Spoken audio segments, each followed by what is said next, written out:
Welcome to another episode of the Total R&B podcast. And today I have another lovely guest with me.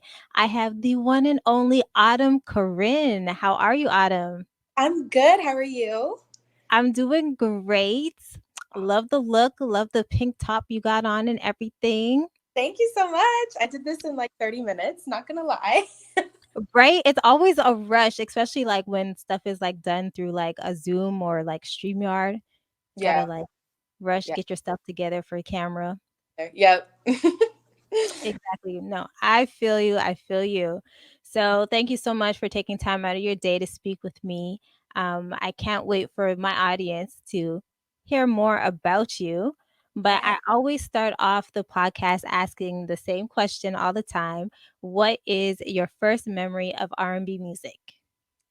Oh, okay. So I would have had to be like 4 or 5 years old. Hmm. And Dream Girls had just came out. Yes. Now it's R&B, but there's definitely like funk and soul aspects in that movie because it's in the 60s.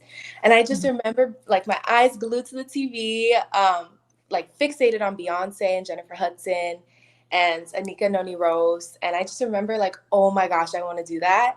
And it was specifically Dreamgirls, the song when they're, the three of them and on the mics and just doing their thing. And I was like, oh my gosh, at that young age, like I just knew like that was my first memory of R&B and soul and funk and all those things. So Yeah, but that's a great start. That's such a monumental movie.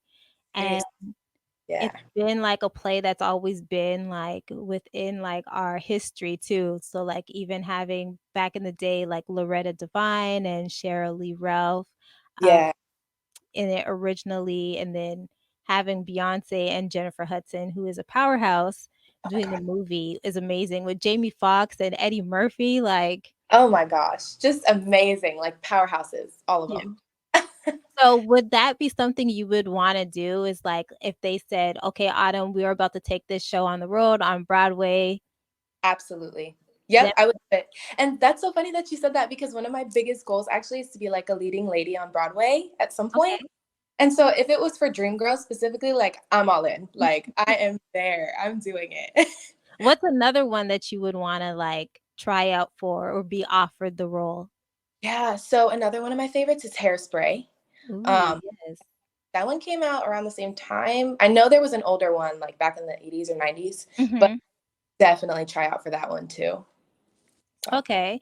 And yeah. so I read your biography, of course, and you've been singing, like, your whole entire life, Yeah. basically. Yeah. So when did you know or when did someone tell you, like, you really have something here and this is maybe something you should do professionally? Yeah. So actually when I was living in Italy, the military. And I was in choir. I joined choir for the first time, and it was like fourth grade. And I remember getting my first solo, and it was Joyful, Joyful from Sister Act. And I got the opening solo. And I remember being so nervous. Like my first time walking up to the stage, I was jittery. Like I was like, okay, this is going to go one of two ways, either going good or bad.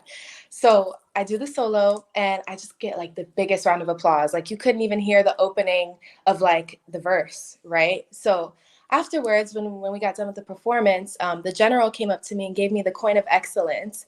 And my dad and my mom were like, that's a big deal. Like, you should really think about pursuing this seriously. I mean, they always knew because I would always like hum and sing. But Mhm. I think it was that solo for sure that solidified it for me. Yo, that's dope. And Yeah. then to receive, like, what is you said the coin of excellence? Yes. Yeah. From the general. So Hmm. did you even, like, realize how big of a moment that was, or you were just because you were young? Yeah, I was young. I think that I only did after my parents were like, "Oh my gosh," because like you said, being young, like you don't really pay attention to that. So, but after like now looking back, I'm like, wow, like I really did that. Like that was so cool. No, I thought that was, like, super dope to read because, like, not everybody gets such an honor to receive something like that, and then to receive that at such a young age too, it's pretty cool.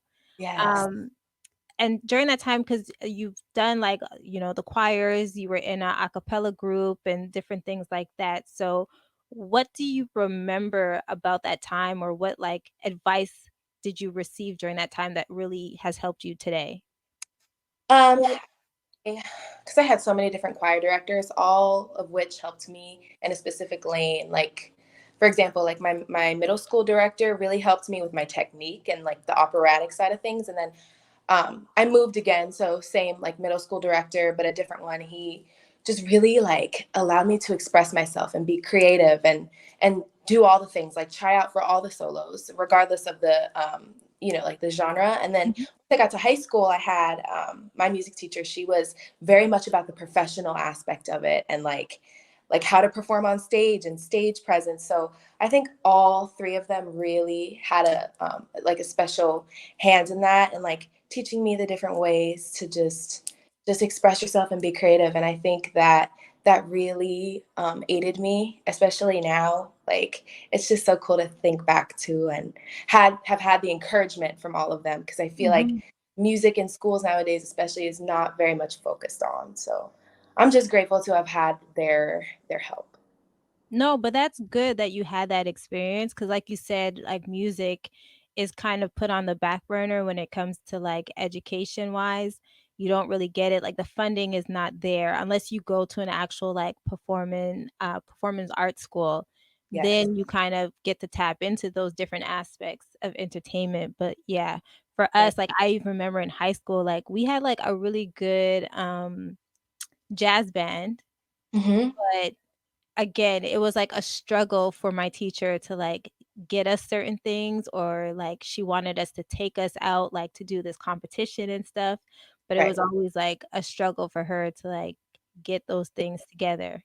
Yeah, totally. I totally understand that. And I definitely want to be an advocate for that in the future. I just feel like you said, it's put on the back burner. And I feel like for a lot of kids, it's an outlet and it needs to be fostered, especially at an early age, because that's what helped me. So No, true. And then with you being able to perform like at in those different choirs and at school and stuff like that, do you see yourself maybe getting into acting as well?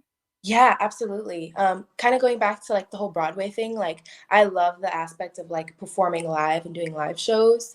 Probably I'd want to tap into movies and stuff like that eventually, but I definitely want to do like the live thing. I want to be an EGOT, so like I want to get the Mhm. Emmy, the Grammy, the Oscar, and the Tony.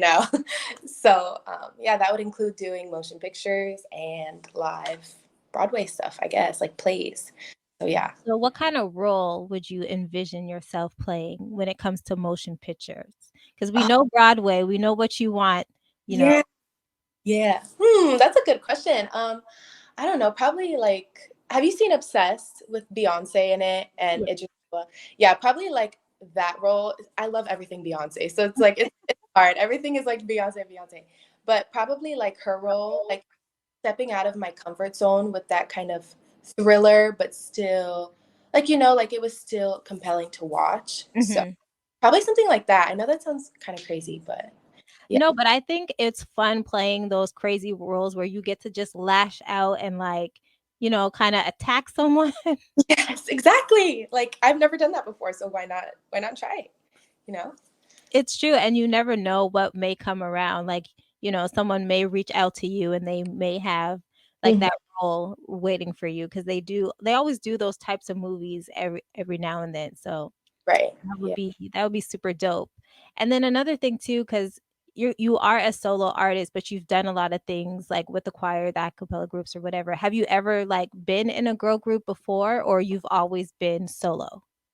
That's a funny story actually. So I've never officially been in a girl group, but I did have an opportunity for X Factor about two or Ooh. 3 years ago to join a girl group, like a Latin girl group. Mhm. Obviously, I didn't make it. They didn't pick me for it, which looking back, everything happens for a reason. But I was this close. I was gonna hop on a plane to London and do the show and be in this group, and yeah, it didn't work out that way for me. But like I said, everything goes the way it's supposed to go. So. No, definitely. So that maybe just solidifies that you are doing the right thing on your path as a solo artist. So, Right. but you never know what happens in the future or what could have happened during that experience. But yeah, Yeah. I think it just reaffirms that you're on the right track. You're doing the right thing. Yes. Because now you're signed to a Zooted, right? Yeah. So how Yeah. did that come together?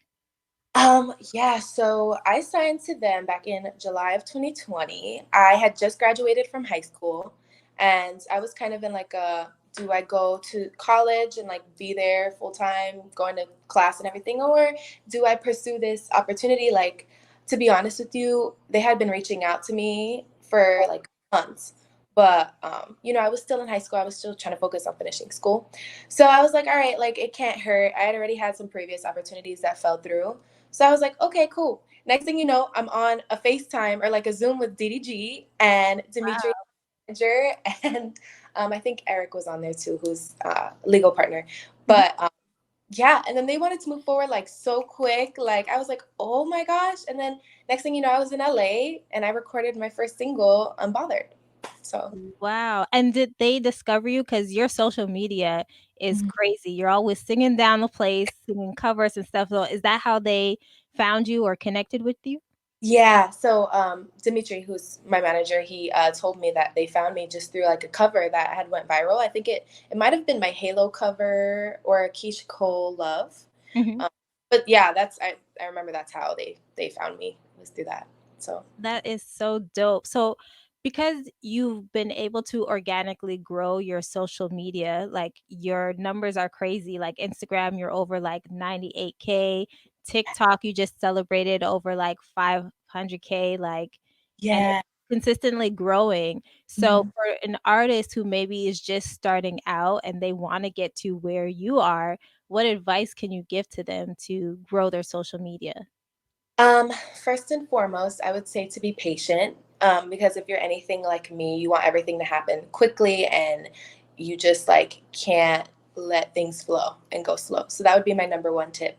My next two would just be to be true to yourself, do what you love, and people will love you for it, and to be consistent because consistency, especially in today's algorithms, is Mhm. so important. And that's something that I struggle with too, because as an artist, we get like writer's block or we're not feeling inspired. So, like, we're not motivated to make new content, but it really just is about just doing it and putting it out there. And that's something I still learn every day. So, Yeah, that'd because be, I was gonna ask, like, what do you know, like, what to share, and then what do you feel like you need to keep for yourself? Like, how do you make that decision? yeah, honestly, I found that with myself specifically, it's always the content that I'm unsure about that hits. So it's Mm. like it's so opposite for me. And then the content that I'm like, oh, that's gonna hit for sure. Like it does good, but it doesn't do as well. So I think just believing in what you post and do everything with intention. Like regardless of if it hits or not, like you probably did it to the best of your abilities and you did it in your own way. So it deserves like shown, you know? No, That's I don't, definitely. No, that does work. I think it's too, like, just knowing yourself, who you are too, yeah, that helps.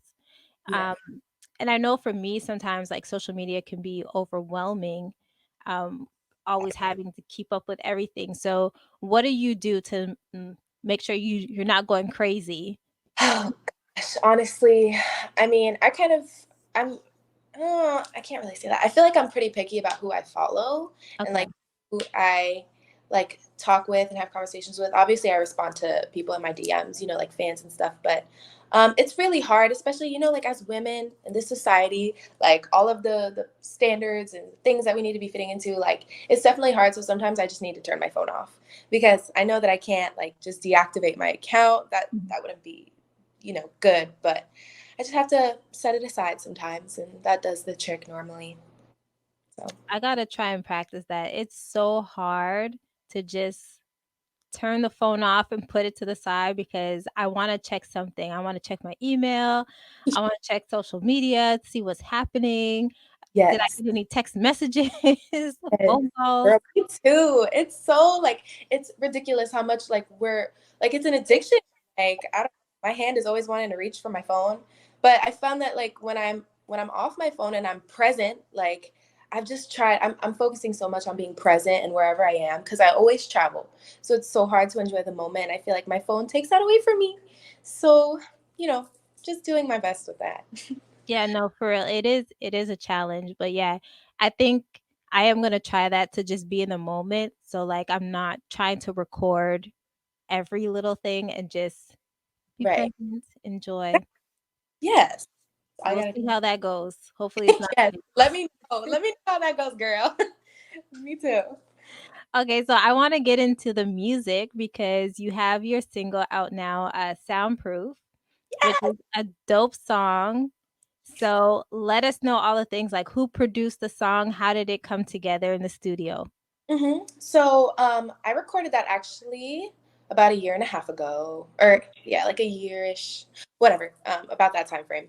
And I just remember going to the studio with my one of my favorite engineers. His name is Julian, and we were going back and forth on beats. I take forever to pick a beat that I like, and then I stumbled across the soundproof beat, and the producer, his name is Neo Kid. He's so dope. And I remember Julian telling me like, "Oh, someone already recorded over it. If you want the beat, you gotta like act fast." And I was like, "Oh, period." So I let Dimitri know, and he was like, "Okay, cool." Once he heard the song, he was like, "Oh my gosh, it's so good." And I just remember it was such a proud moment for me because I wrote it entirely by myself, and I Oh, arranged it. cool. Yeah. And I just felt like I had reached a new point in my songwriting specifically that I was like, okay, this is relatable. This is going to hit. You know, the girls are going to go crazy. You know what I mean? So that's kind of how that came about. And then we shot the video about 4 or 5 months ago. Okay. So yeah. And the inspiration behind the video actually was Rocket by Beyonce. So, I mean, just everything Beyonce. Yeah. Girl, I'm waiting now to see online, of course, on social media, the day that you meet Beyoncé. Oh my God, stop. I can't think. I'm Like, gonna what would you do? honestly, like my professional self tells me like, okay, girl, you got to stay cool. She's just a colleague. Like, we're all like, of course she has her accomplishments and things that she's done and she's amazing, but like you just got to pretend like you're on the same level. You know what I mean? So, I feel like I would keep it together, but I would probably cry as soon as I left. Like, I love her so much. Have you met anybody, like, around her team or anything? I've actually Halle Bailey, because she's dating DDG, so she's around a lot, and she is Mhm. the sweetest person like you'll ever meet. Um, but other than that, no, nobody like in her camp. I have seen her perform live, so that's the closest I got to that. I always say I'm one person away from Beyoncé. Yes. So, one and it was, like, one trip too, it was so crazy. I Yeah. went to the Essence Fest in 2019, Yeah. and I was at the airport, and so I'm from Montreal, Canada. So, traveling there takes a while. So Yeah. and I was up all night too because it was, like, a whole big thing. So, I was at the airport in Dallas, Texas, Oh my and I'm God. like, "Okay, let me just take, like, a quick power nap." So I was, like had all my stuff because I was traveling by myself and I had my eyes closed, but you know when you can feel someone staring at you? Yes, girl. All the Yeah, so I was like, Who is like, someone's looking at me." So I open my eyes and I see this man just staring at me while he's, like, taking off his bag, and I'm like, "He looks so familiar," but Mhm. because I was kind of, like, out of it, I wasn't sure, and then I look next and I see, like, honey blonde hair, and I was like, "Oh, that's Richard Lawson. Oh That's my Mama Tina." stop it. They Oh were my on my flight to go to no, they Essence Fest.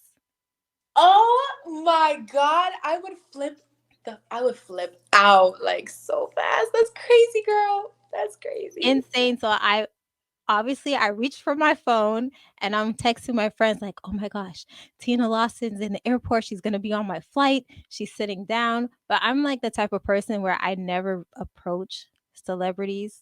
I Right. always feel like, they're traveling, it's their own time, leave them alone or whatever.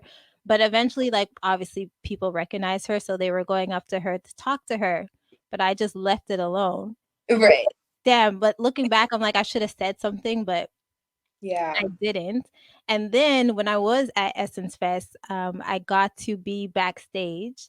So I was sitting down because I was like walking all day. My feet were hurting me. And guess who sat down next to me? Who? Her? Latoya Luckett. Oh my God, you're oh my God. What? That's the universe. I'm telling you. Right? So Yes. I was like, I am one person away from meeting Beyonce. Period. And those are wow, that's crazy. Latoya Luckett. Okay, period. I love it. Right? And That's I love Latoya, but again, I was just like, "Oh my god," I'm texting my friend, I'm like, "What do I do?" She's there with all her friends and all the stuff, but it was super dope just to be in their presence. So, yeah, yeah. in the Next vicinity. next up, it's Beyoncé. Yes. Oh my If gosh. I ever meet her, I'll be like, "Check out Autumn Corin." Oh, you a real one for that. Thank you. Got you, girl. I got you. Yeah. Alright, and so, yeah, so Soundproof Mhm. video inspired by Rocket by Beyoncé. We could definitely check that out on YouTube and stream the song on all streaming platforms. So Yes, I wanna know too, like, after that, because you have the acoustic version that's out too, right? I do. Yeah, I just released that on YouTube. So, yeah. Yeah, so we gotta check that out. Is there, like, an EP that's coming with that single that will be on it? Like, what's Um, going on? yeah, so there is an EP coming for winter, specifically like the seasons, because my Okay. name is Autumn. I'm gonna do an EP for every season. Ooh, I like that. Yeah, so winter will be coming out. I don't want to tell you the exact date yet. I want to leave some suspicion, but yeah, that's coming out real soon. And yeah, like I said, all the rest of them will kind of be in line with the seasons, like when the new season starts. So yeah. Okay. Hmm. I love that. So it's gonna be kind of like different, I guess, different chapters? Yeah, pretty much. Yeah, if you want to think Okay. about it. That's a good way to put it, actually. Yeah. So Okay, so we're definitely gonna look out for that. We don't have any dates yet, but at least we know winter, it's on its way slowly, yes, thank before God. the year. So, yeah, so we'll look out for that, and then each season we'll have a new EP from you, which is pretty dope. I really like that, and then the last one in autumn, of course. Yes. So Mhm. that is super dope. I Yeah. also read, that you are at Berkeley? Yes, yeah, I attend Berklee College of Music in Boston, but I do online. So Okay. yeah, it's pretty lit actually. I'm in touring 101 right now, which is a really cool class. But I've been going online since like for about a year now. So, Mhm. yeah, I'm like a third of the way through my degree, which is And cool. what made you decide to continue on? Because some people, they get signed or, their, career starts going and they kind of just put school on the back burner, but what made you decide to keep going while doing your career? I think that from a very young age, my parents instilled in me like education is still important. And I've always wanted to make sure that I always had my own back, like regardless of if I had management or not. Like I know what's going on. Like I'm not the dumb one in the room. Like I'm not gonna sign a contract unknowingly. Like I want to be aware of all those things, especially in this industry because it's very cutthroat. And for women, we can get sucked in and taken advantage of. So I don't want to be that person. No, I think that's super smart because, like you said, with women too, sometimes people might just automatically assume we Exactly. don't know what's happening. But I think it's also very important to know what is going on besides just making the music, to know the business side as well, so you don't get like screwed over or anything like that. So that's dope. I love Yeah. that. Thank And I you. like that you're learning like the different things, the touring too, because eventually when you're starting your tour, Hmm. you're familiar with, like, what's happening. Exactly. Yeah. It's super fun. I'm so excited. And once I have my degree, I'll just be able to flex that. Like, yeah, like I'm a musician, but I also have a degree. So Definitely, but you never know what that could lead to eventually, like, right. years to come too, helping other artists as well and giving that education, that music, so I think that's dope Yeah. that, you enrolled in that, you're sticking to it, and you're doing the different courses, so Thank you. congratulations to you on that one. Um, Thank you. Another thing that I saw on your website, you have, an army, Yes. so I do. how how can people join the army? What is this army? Let us know. Girl, honestly, it's really corny, the meaning behind it. Like I said, my dad was in the military, so I was kind of an army brat for the most part. I'm from New York, but I've lived in a whole bunch of different places. And I was trying to cultivate like a fan name for myself. I was like, like what makes sense? And then I was like, oh my Mhm. gosh, Autumn's Army, like duh. So that kind of came about like a year ago or so. Okay. Yeah, and I just kind of call them my army because, like, we're all united. I know they ride for me no matter what, which is so cool. Like, that's just insane. And yeah, if you want to be a part of the army, all you got to do is subscribe to my YouTube channel, follow me, keep up with me, subscribe to my email list. It's super easy.